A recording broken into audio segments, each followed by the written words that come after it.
은사는 크게 세 가지라고 그랬어요.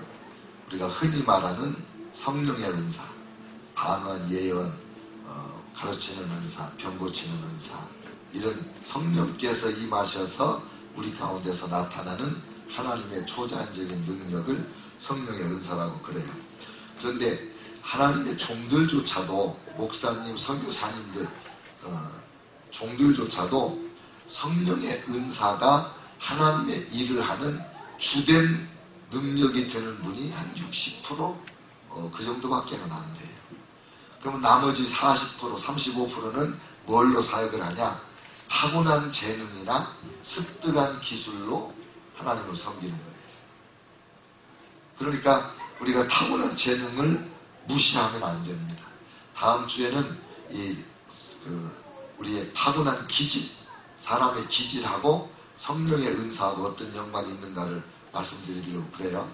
하나님이 우리를 만드셨기 때문에 우리가 타고난 기질이라든지 타고난 재주라든지 모든 것들이 하나님을 위해서 써먹을 수 있는, 하나님을 위해서 사용하도록 주신 하나님의 계획에 들어있는 거거든요. 그래서 이제 오늘은 습득한 기술을 설명드리려고 하는데, 이 습득한 기술은 타고난 재능, natural abilities, 타고난 재능하고 습득한 기술하고 아주 연관이 있어요. 깊은 연관이 있어요.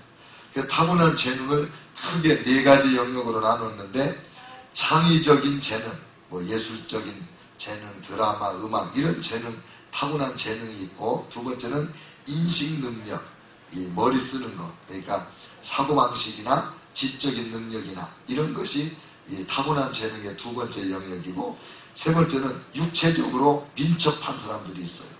육체가 강하고 육체적으로 하는 일 다 잘하는 사람들, 운동, 체력, 힘 좋은 사람들, 이런 사람들이 타고난 재능에 해당되고, 네 번째가 관계적인 능력인데 리더십을 발휘하는 거라든지 의사소통을 잘한다든지 사람들과의 관계를 잘하는 것, 이게 타고난 재능이에요. 그런데 습득한 기술은 이 타고난 재능하고 깊이 연관이 있어요. 은사론을 공부하다 보면 성령의 은사를 개발하는 방법 중에 like, attract, like 그런 패턴이 있어요. 좋아하는 것에 끌려서 은사가 개발되는 유형이에요. 그러니까 내가 타고난 재능이 예술적 재능이 있잖아요. 그러면 예술적 재능이 있는 사람이 하는 일이 좋아 보여요. 그래서 거기 자꾸 따라다니면서 그걸 배우는 거예요. 그래서 예술적 타고난 재능하고 습득한 기술을 같이 봐야 됩니다. 그래서 습득한 기술이 이제 창의적 재능, 여기에서 이제 어떤 기술이 나오는가? 예술적인 면에서는 글씨 잘 쓰는 사람, 아트 디자인 하는 사람, 또 제도 한다고 그러죠. 이렇게 설계도 같이 이렇게 그리는 것, 또 그림 그리기, 합성 사진 잘하는 것, 또 건축 설계, 장문이나 구상의 조직, 그러니까 글을 써도 이게 서론, 본론, 결론을 만들어내고 이런 게 있거든요. 내 친구들하고 같이 학교에서 라이팅 프로젝트, 글쓰기 프로젝트를 같이 하다 보면 어떤 사람은 딱 그게 틀을 짜줘요.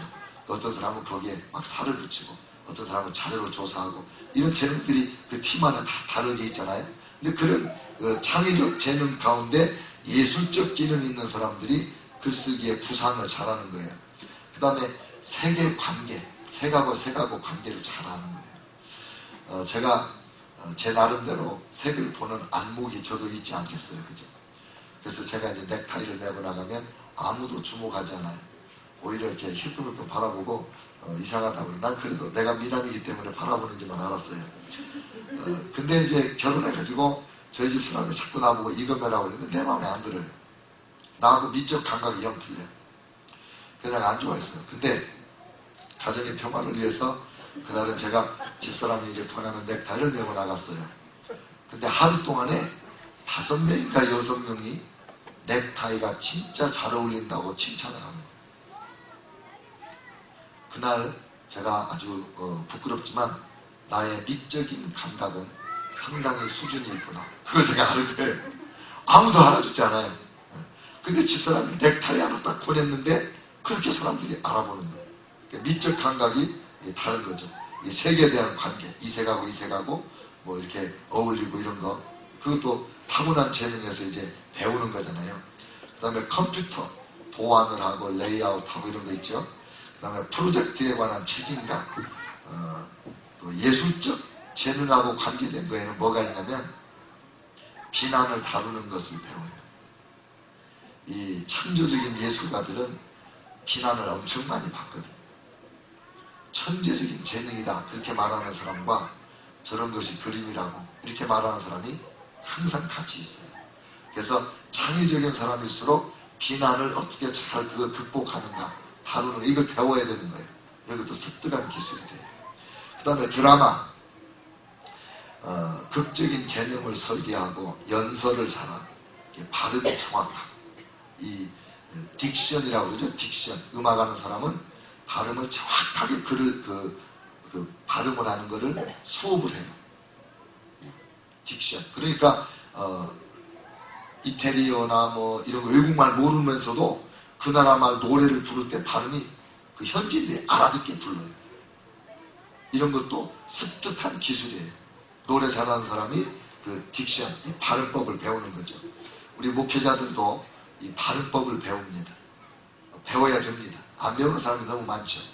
그러니까 목회자들이 말 못하는 분들이 있으면 되게 답답하잖아요. 한 소리 또 하고 한 소리 또 하고 그러니까. 근데 배워야 됩니다. 습득한 기술이 되죠. 그 다음에 상황에 즉흥적으로 대응하는 능력, 공중 앞에서 공연하는 것, 연기법 다 배우잖아요. 지시에 따르기. 다 사람은 자기 손에 오른 대로 사는 건데 이 드라마 하는 사람들 시키는 대로 해야 되거든. 조금이라도 틀리면 안 되거든요. 역시 드라마에도 비난을 다루는 법이 습득하는 기술에 해당돼요. 재밌죠? 여러분도 살면서 남이 비난하면 그냥 무너지는 사람들이 있어요. 그 사람 무능한 거예요. 남의 비난에 무너지는 거는 자기가 무능한 거예요. 왜? 세상에 비난 없는 데가 없어요. 비난 안 받는 사람이 없어요. 여러분, 저 황 목사님 좋아하니까 우리 교인 됐겠죠. 근데 여러분이나 저 비난 안 하지, 밖에 나가면 다 저 비난하는 사람 수두룩해요. 저도 그냥, 지설아, 기차나 타린다. 그러고 가요. 그걸 배워야 돼. 비난을 컨트롤하는 거, 어떻게 그거를 극복하는가. 이거 습득한 기술에 해당하는 거예요. 그 다음에 음악적 기술. 음악을 타고난 사람들. 우리 이 민우 어렸을 때, 3살 때 이렇게 플라스틱 기타 열심히 치더니 음악가 됐잖아요. 타고난 재능이에요. 제가 영감을 줬대요. 제가 기타 치고 찬양할 때 흉내냈다고 민우 할머님이 나한테 말해줬어요. 저를 보고 영감을 받은 거예요. 악기였죠. 그 다음에 성악. 저희 형님이 이제 늦게 목사가 됐는데 이분이 되게 멋쟁이 이렇게 멋을 부리는 분이에요. 옷을 입는 것도 멋 부리고 뭐 말하는 것도 멋을 부리고 그런 분이에요. 근데 저보고 이번에 자꾸 그래. 야, 의장아, 너도 이 발성법 성악 훈련을 좀 받아봐라. 왜요? 그러니까 내가 그걸 받으니까 너무 좋대. 너무 좋대. 저도 받고 싶은데 한번 언젠가 받아볼지 모르겠어요. 그런 생각이 있거든요. 성악 훈련. 그 다음에 음악적 귀, 또 예배 인도, 이게 다 배워서 하는 거예요. 우리 자기 스스로 목소리 안 좋다고 그러면서도 배목사님 우리 예배인도 찬양인도 잘하잖아요. 이게 다 배운 거예요. 어깨너머로 배웠든지 돈 주고 배웠든지 다 배운 거예요. 그래서 우리가 찬양 가운데 같이 하나님 앞에 나아가게 되는 거죠. 또 창의적 음악 또는 작곡 기술, 악보를 즉석에서 읽는 사람들이 있어요. 악보를 읽고 어떤 사람은 들으면 악보를 쓰기도 하고. 지난번에 와서 여기서 그 피아노 연주했던 이윤수 기억나세요? 그 친구가 그 결혼행진곡이라는 음악이 있는데 악보가 세계적으로 없었대요. 이 친구가 고등학생 때 그 악보를 만들었어요. 음을 듣고 체보한다고 그래서 체보. 그러니까 그때 우리 앰플로 연주했잖아요.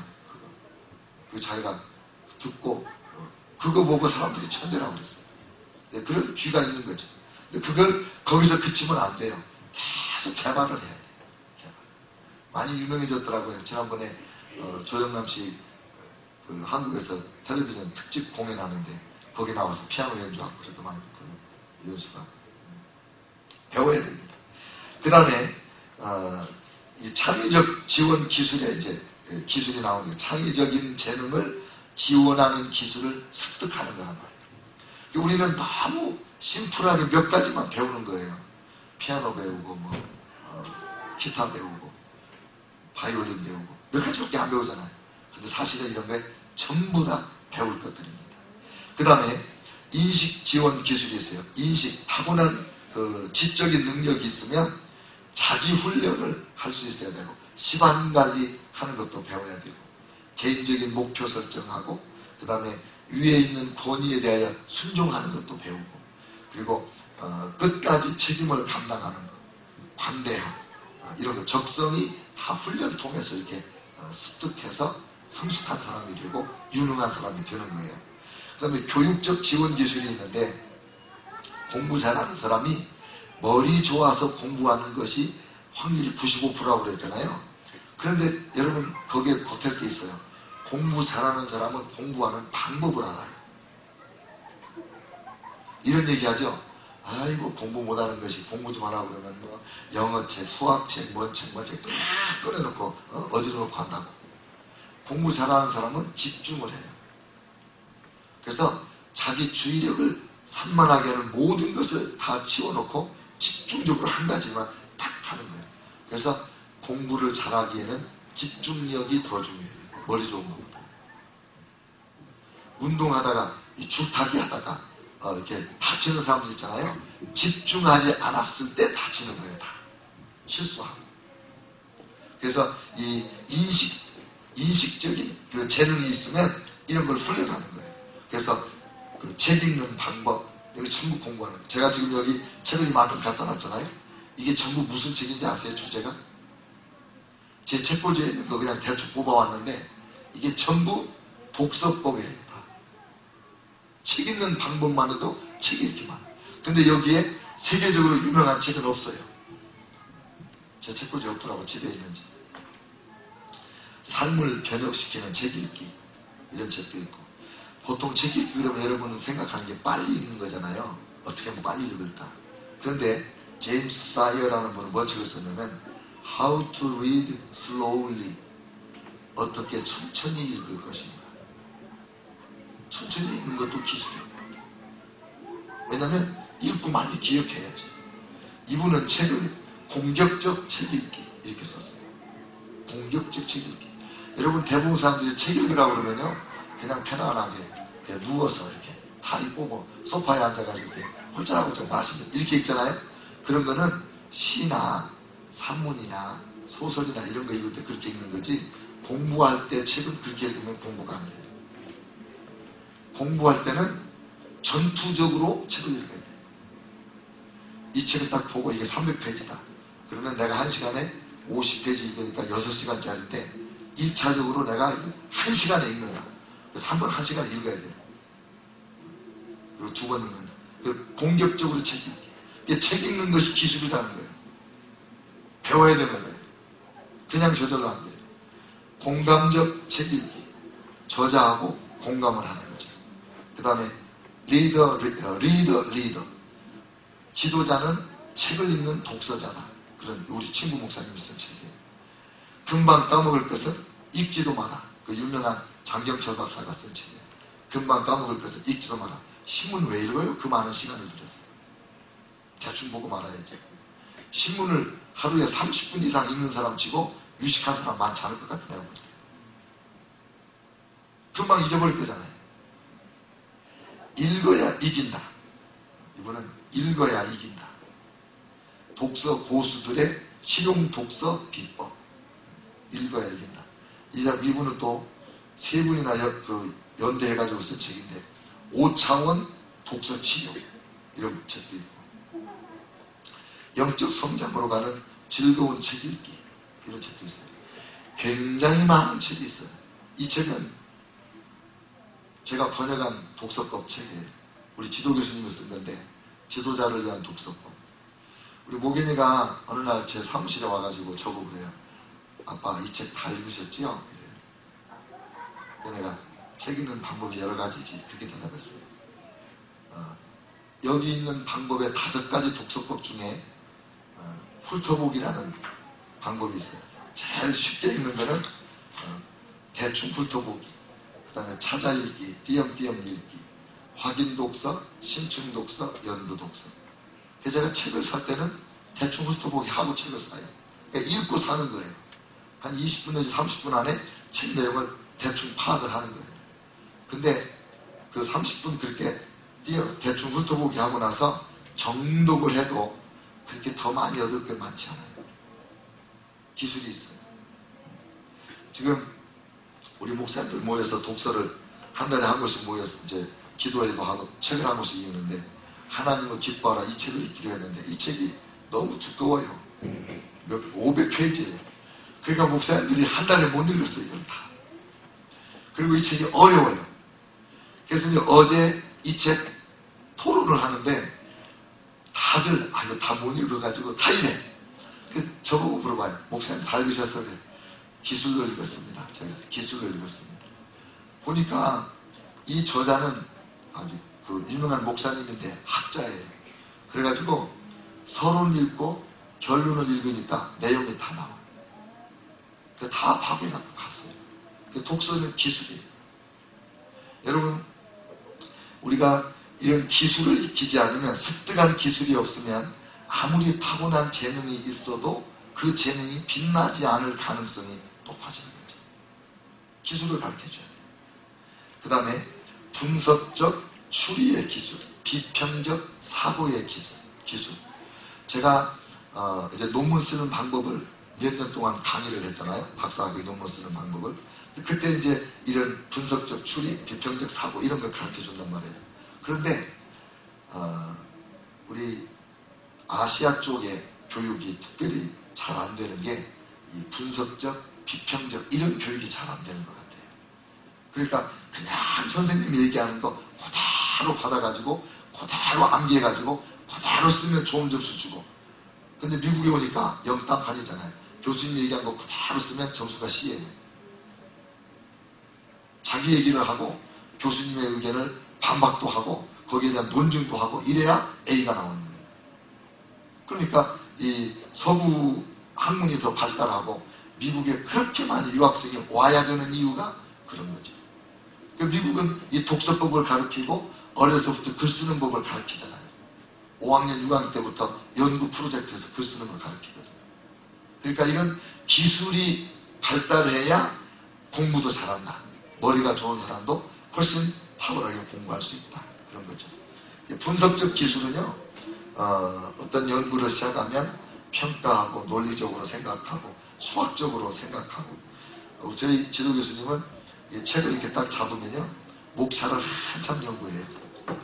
그래가지고 각 장마다 1장은 몇 페이지, 2장은 몇 페이지, 3장은 몇 페이지, 그분의 책을 도서관에다가 딱 비치해 놓은 적이 있어서 제가 그 책을 유심히 봤더니 그렇게 해놨어요. 목차에다가 23페이지, 22페이지, 27페이지, 34페이지. 그러면 이 34페이지 챕터가 중요한 거예요. 보통 챕터 페이지가 비슷해야 되거든요. 근데 유명한 학자들이 긴 많은 페이지를 하랬다. 그게 중요한 거죠. 그렇게 해서 보고 그게 들뚱날쭉하잖아요. 그러면 이 사람은 책을 잘 쓰는 분이 아니다. 책은 아니야.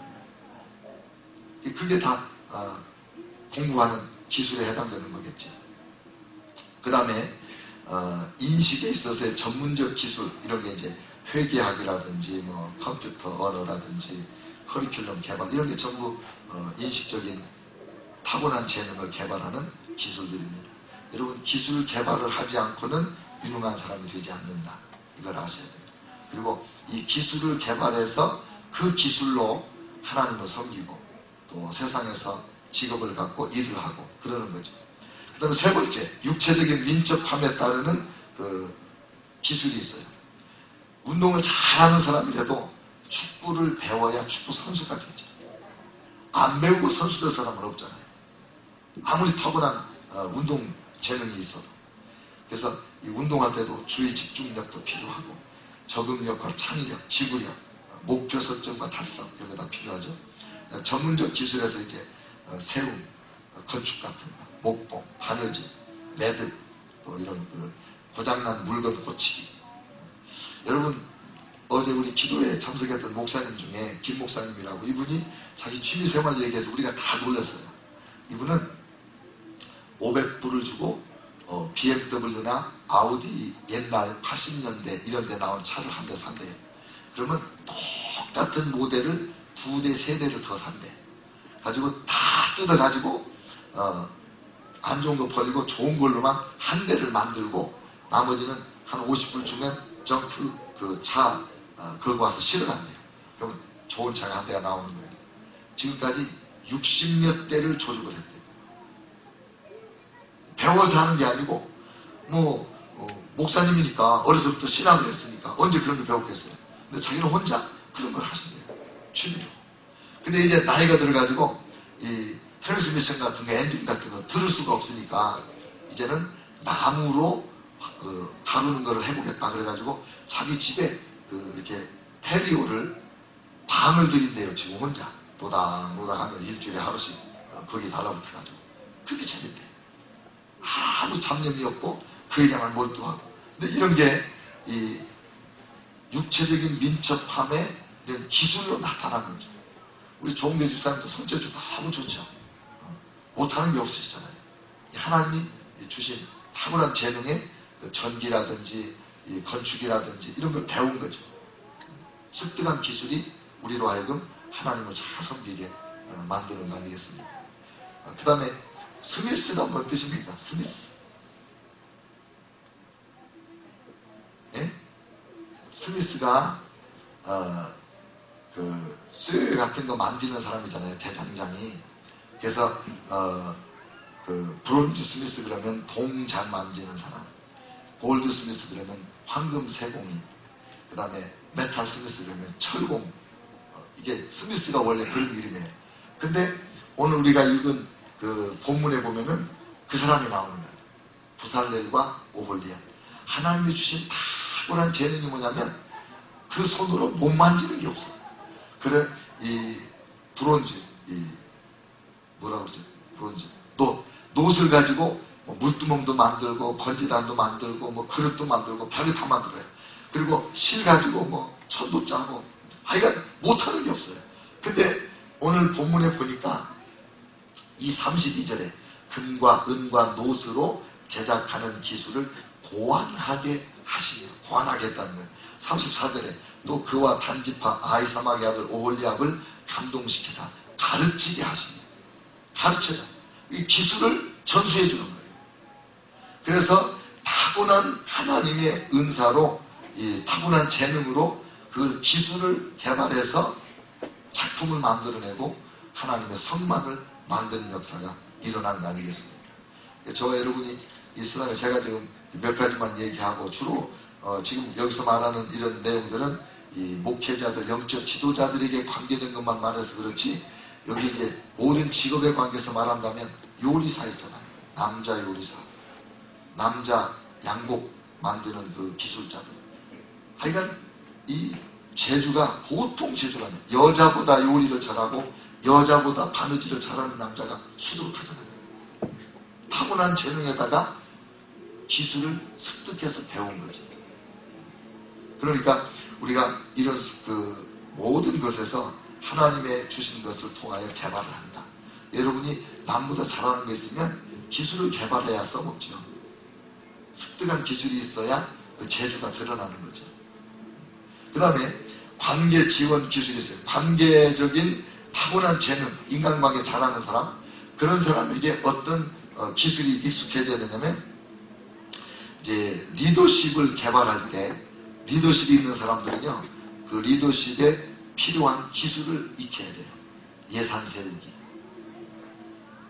의사 결정하기, 책임을 위임하기, 재정 관리하기, 그룹 역학, 그러니까 그룹 다이나믹스 하게 가지고 우리 교회 같은 경우 이제 전도회별로, 구역별로, 각 기관별로 역동적으로 일어날 수 있게 하는 그런 컨트롤을 하는 것. 그 다음에 다른 사람들에게 동기를 부여하기, 또 위원회를 조직하고 교회관을 만들고 광고용 소책자나 전단을 만들고 이런 게 전부 지도자에게 필요한 기술들이에요. 이걸 배우지 않으면 지도자가 되지 않아요. 지도자가 말로만 하는 게 아니잖아요.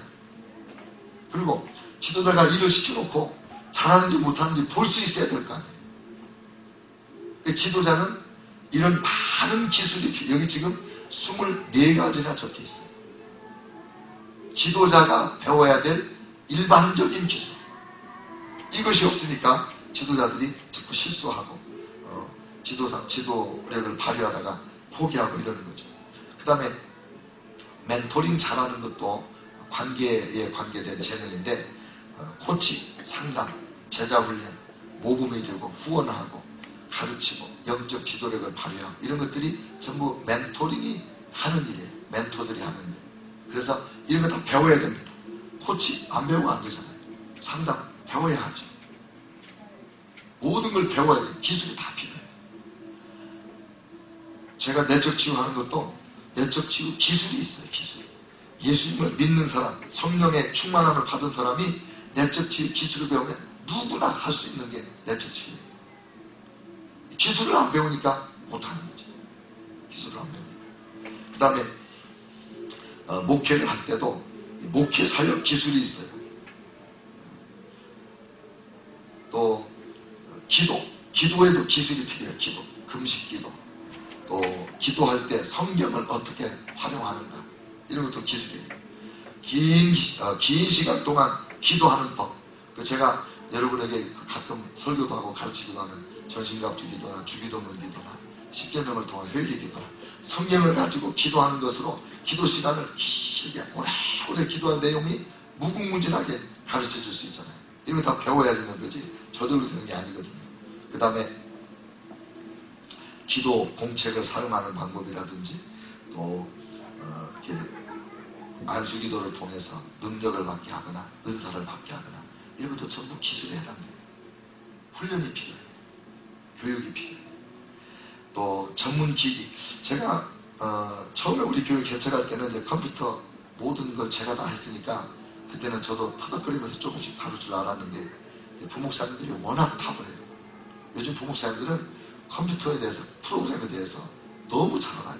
그래서 제가 자꾸 의존하다 보니까 지금은 제가 거의 바보가 됐어요. 컴퓨터 다루면 제가 쓰는 프로그램만 몇 개 쓰지 고장나면 오늘도 컴퓨터 또 스크린 나가가지고 갈았거든요. 근데 저는 꼼짝 못했어요. 우리 배목사님 다 하셨어요. 그러니까 이런 것도 배워서 기술이 되는 거죠. 배워서. 여기 뭐가 있냐면요. 펀드레이싱, 부동산과 재산관리, 세금과 법률 전문가가 되는 거. 다 배운 기술로 가능한 겁니다.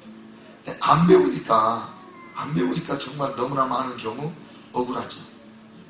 그 다음에 의사소통 기술. 잘 듣기가 기술입니다. 적극적 청취. 잘 듣는 사람이 대화를 잘하는 사람. 먼저 들을 줄 알아야 돼요. 그 교육을 통해서 편지 쓰기, 또 탁상 출력 능력, 그러니까 책상에서 뭐 만들어가지고 인쇄하는 것, 편집 기술, 강의, 교정하기, 공개 연설물 작성 또는 연설하기 이런 것들이 전부 그 의사소통 기술에 따라오는 것들이에요. 이런 거 일일이 배우지 않으면 저절로 잘하는 사람 별로 없어요. 유머의 사용이라든지 이런 것들. 언어적인 기술도 있는데 어제 홍 목사님이란 분이 이번에 우리 오실 강사님인데 그런 얘기 하셨어요. 자기는 외국어를 그렇게 못 배운대요. 남보다 10번 이상 해도 잘 안 된대요. 그래서 그 언어학을 전공하는 분한테 그 얘기 했더니 뇌사진을 찍어보자고 그러더래요. 뇌사진을 찍더니 뭐라고 하냐면 목사님은 이 뇌에 데미지가 갔다고 그러더래요. 언어를 습득할 수 있는 그 부분이 손상이 됐대 조금. 그래서 목사님 같이 되면 언어 습득 능력이 제일 하위에 속합니다. 그래서 자기가 언제 뇌손상을 입었는가 봤더니 어렸을 때 연탄가스 중독으로 2번이나 죽었다 살아났대요. 그래서 안 돼요. 그러니까 그게 뇌사진에서 나온다는 게 신기하잖아요. 근데 그 언어를 배우는 것도 기술이에요, 기술. 어떤 분들은 언어를 머리도 좋겠지만 여러 가지 언어를 하는 사람이 있잖아요. 금방금방 배우는 사람이. 그것도 일종의 그 언어 습득 기술을 통해서 공부를 한다는 거죠. 제가 스페니쉬를 배우려고 CD를 샀는데 그게 그 UCLA 교수인 닥터 핌슬러가 개발한 언어 습득 방법으로 만든 그 CD예요. 듣기만 하면 그냥 말이 배워져요. 아블로 un poco español, 나는 스페니쉬를 조금 할 줄 압니다. 제가 이렇게 말하니까 와 이래. 오늘 닭가족은 듣고 배워. 그게 가르치는 기술이 있거든요. 그분한테. 여러분, 저희가 하나님을 섬기는 사람들이 성령의 은사만 가지고 주님을 섬기는 것이 아니다. 타고난 재능만 가지고 섬기는 게 아니다. 오히려 타고난 재능 가지고 관계된 기술을 개발해서 하나님을 섬기고 세상에서 유능한 사람이 되어 살아가는 거다. 그리고 심지어는요, 타고난 재능이 없는 분야에도 기술을 습득하면 어느 정도는 효과가 있어요. 말재주 없는 사람도 누구나 훈련받으면 또렷또렷하게 논리적으로 의사소통을 할 수 있는 기술이 있단 말이에요. 그런 걸 배울 수 있는 그런 자세, 그런 정신이 우리에게 필요합니다. 공부하는 기술, 사람들하고 인간관계하는 기술, 사람을 다루는 기술 배워서 저와 여러분이 하나님이 주신 그 타고난 재능을 개발하고 효율적으로 하나님을 위해서 섬기는 그런 삶 될 수 있기를 주의 이름으로 축원합니다.